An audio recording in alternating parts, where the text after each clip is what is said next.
So it seems that my last video's background may have been a little too much for some people's eyes.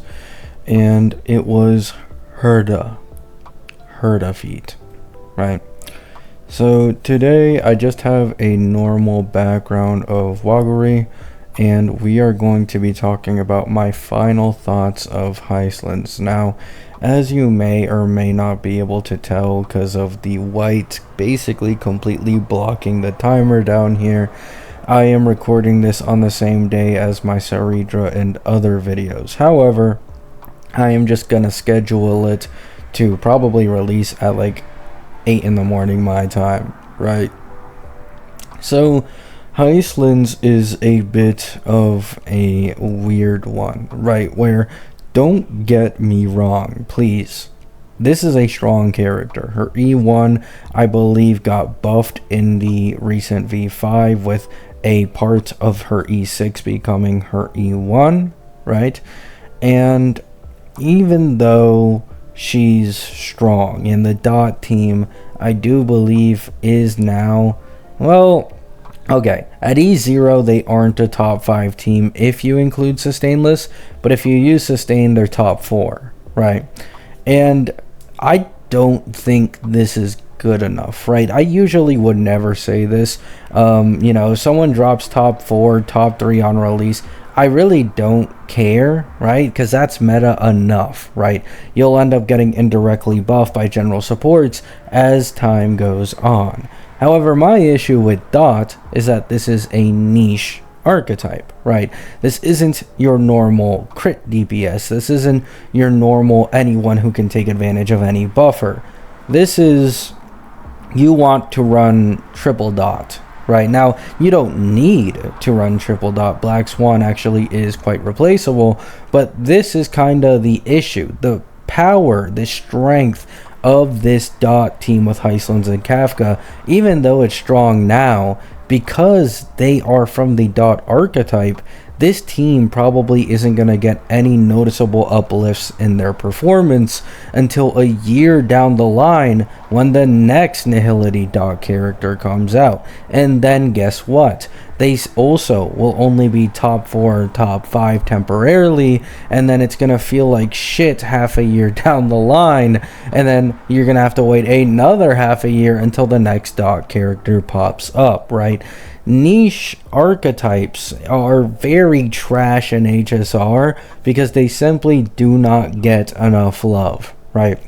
So that's like my quick thoughts on Hysilens. She is strong, she's good. Her and Kafka are a very good duo for, being able to dish out some solid damage. You don't need Swan, you can replace Swan, you can run multiple different sustains, even though I do believe Hyacine is the best and Avon is the second best. I think it kind of goes back and forth between those two, right? But my point is, and my worry for this dot team with Hysilens is that it will not age well because of supports taking so long to come out for specifically dot. You see a Phanon will get buffed by literally any new general support that releases in the game, right? Like, even though Phanon is niche, he will just continuously get buffed and buffed and buffed because of Eidolon creep and generalist support creep, right? Sorry for the background, very loud right there. You also have Anoxa. Anoxa is probably the versatility guy. This is someone who works everywhere and works with everyone. You can almost run any support with this guy and he will somehow make it work. A complete opposite of like a, Hysilens and a dot team, right? It's very dot only focused. Most of her Eidolons are only focused on increasing dot damage. Kafka with the buffs is like the bone to dot. If you don't have Kafka, I just wouldn't even try playing dot at all. I think it's okay to pull for Hysilens. I truly think it is if you already have a Kafka, right? If we're only speaking meta, right? At the end of the day, you don't need to care about meta this much, right? Do you? No, you don't.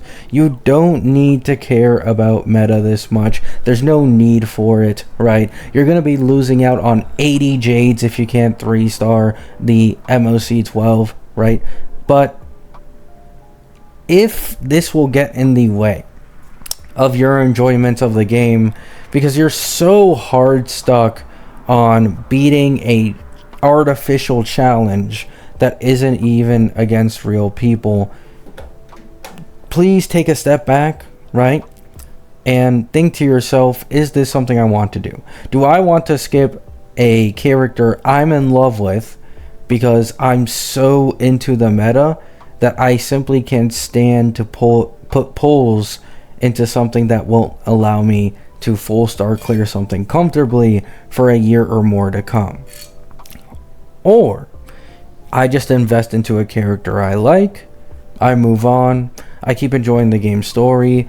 Being a casual is truly the greatest gift you can have for anything. Being casual in anything, not taking everything so seriously, so competitively, is, in my opinion, 100% the best way to enjoy Honkai Star Rail. So even though I'm saying all of this, it's not the greatest on release. It's definitely going to fall off noticeably given time because of it almost never getting supports for it.